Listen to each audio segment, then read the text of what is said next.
Hello friends, good morning and welcome to my channel, Dr. Markan Sekia's talk on foreign affairs. Today we are going to discuss a very important issue. We all have been reading and watching.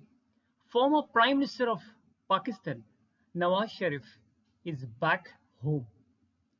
And with his coming back, Pakistan's political space is agog with a lot of news, a lot of stories, and what is his plan next, right?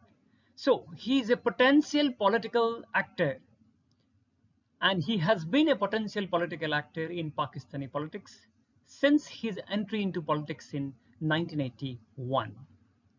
The two brothers, his other brother, that is Nawaz Sharif, who was prime minister for a brief period, they are a powerful political clan to be considered in Pakistan. So let's see why he is back, what is his plan, and how is he going to change Pakistan's political space.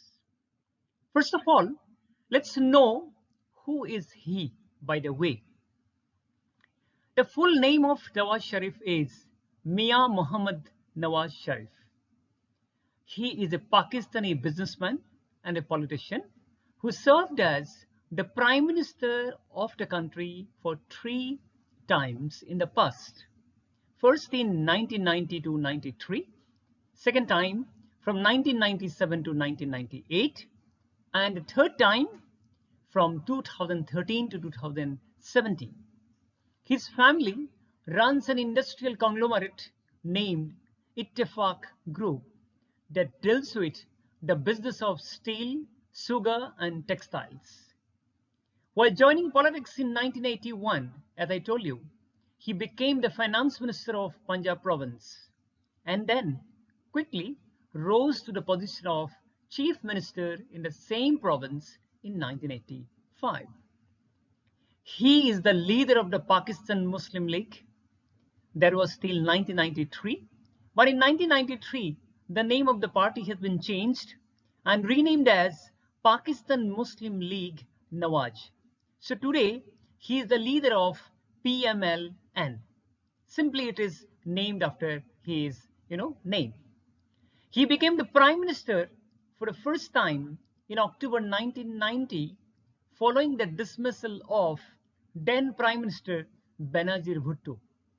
Bhutto was dismissed by then President Ghulam Ishaq Khan by using a constitutional provision that gave him the power to dismiss any elected government if he, the president, deems the government to be corrupt or inefficient. That is how Nawaz Sharif got the first chance to become Prime Minister of Pakistan. Now, in Pakistan, the fight between the army and the government is very common, and you can say that has become a rule of Pakistani politics, right? So let's see what is happening between army versus government in Pakistan so far. Though it is a democratic republic with a parliamentary setup, Pakistan has been ruled 4 times by the army for nearly half of its more than 7 decades of history. Since 1947, 4 different military rulers staged 3 different coups to oust civilian governments. These military coups are: number 1, 1958 to 69 by General Ayub Khan, who assumed the presidency from Iskandar Mirza, the first president of the country, by coup, and ruled from 58 to 69. The trend has started, right? Then General Ayub Khan, named Yahya Khan as his successor, who took over in 1969 and ruled till 1971.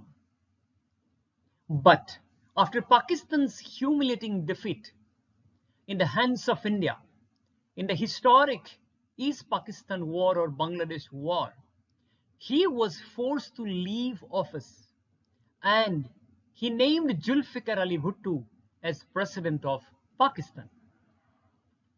Bhutto was president from 1971 to 1973, but won popular elections and became Prime Minister of Pakistan from 1973 to 77. Second time, what has happened? In 1977 to 1988, there was a coup by General Ziaul Haq, who dissolved the parliament and placed Zulfikar Ali Bhutto under house arrest, and he took over as the president of Pakistan. He continued in office till 1988, when he died in plane crash.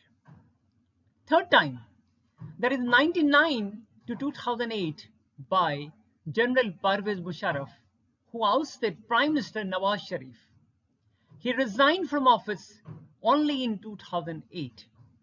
So far, Musharraf was the last military coup Pakistan had ever experienced till date. Pakistan's famous human rights lawyer and activist Asma Jahangir once said, "Let me tell you what I have learned from history. Our army does not want power, it wants absolute power." I think it's a fact.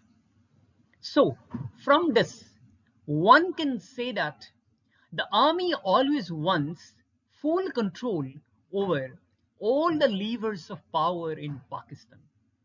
In fact, it can rightly be said that the army and its headquarters, based in Rawalpindi, are the single source of power that tightly controls the civilian government based in the capital city of Islamabad.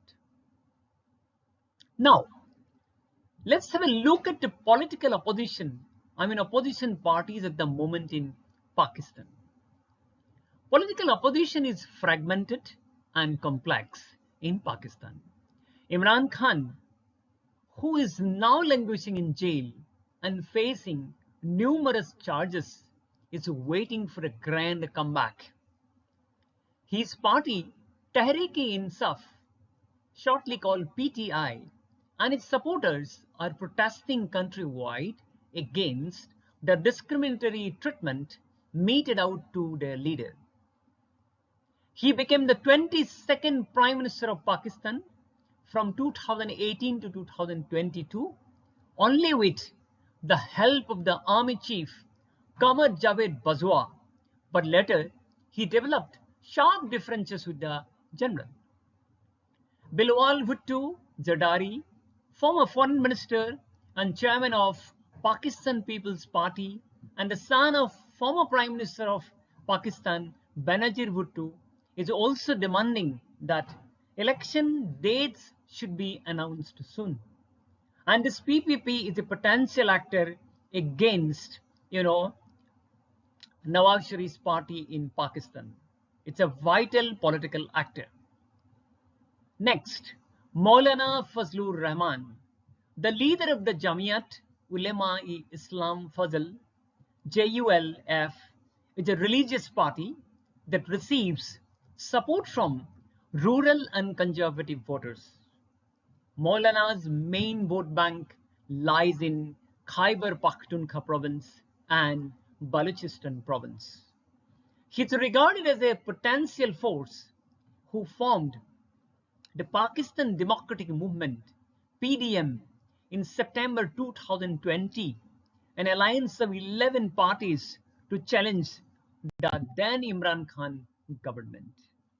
Now, friends, looking at this political mosaic of Pakistan, what do we think about the political future of our Nawaz Sharif ji? Sharif is longing for lasting impact on Pakistan's widely divided political spectrum and a forced attempt to capture power. That is a fact. He was ousted from power 6 years ago, that's in 2017, after he had developed sharp differences with the military establishment, particularly with the Chief General Bajwa. In the next general election, that was in 2018, Imran and his PTI was voted to power with the backing of the military and intelligence services. Even in one occasion, Imran declared that He and the army were on one page when it comes to policy decisions. But then soon, Imran had the same problem like Sharif with the high-profile army of Pakistan. Today, thousands of Sharif supporters are encouraging him to take charge again, save Pakistan after his coming back from medical exile. While addressing his supporters at the Minari, Pakistan, Sharif said that he would not be seeking revenge against those who ousted him from power in 2017. Already, a Pakistani court is granting him bail in two corruption cases. Like Khan, Sharif is also not eligible for contesting a parliamentary election at the moment. But then the stage will be set in the right time for Sharif to contest in the next year's election soon. In Pakistan, everything is possible once the green signal comes from Rawalpindi, that is the army. Now, it is often said, and it's a fact, that the generals will always have the final say. Pakistan has been under the control of its army since the beginning. Its army is ranked as the ninth most powerful army in the world, according to the 2022 World Military Strength Ranking. It is popularly known as the state within the state. Pakistan's military plays a much larger role than a traditional military in any country. Over the years, it has become an army with a state rather than a state that has an army. Pakistan's military has a special relationship with the US, despite having all the odds, and has a deep impact on almost all aspects of life in Pakistan. In September 2020, Sharif lambasted at Pakistan's army and said that the force had transformed from being a state within a state to being a state above a state. He also said that our struggle is not against Imran Khan. Today, our struggle is against those who installed Imran Khan and who manipulated elections of 2018 to bring an inefficient man like him to power and thus destroyed the country. Again, Sharif asserted that it is very important that our armed forces stay away from our governmental system according to our constitution and the Kuwait's speech and not interfere with the people's choice. We have made this country a joke in our own eyes and internationally as well. Finally, one can say that within a decade of Pakistan's independence, which witnessed many disasters, the army had established itself as a potent force in the top of the nation's hierarchy. Now, friends, what next for Pakistan? What can we expect from Pakistan, our immediate neighbor? It is clear that the general support is needed to remove all the cases against Sharif immediately. Else, Nawaz Sharif ji will be in trouble soon. It is understood that his brother, Shehbaz Sharif, who was Prime Minister for barely 1 year, had already have a deal with the generals for the same purpose. It is very much understood.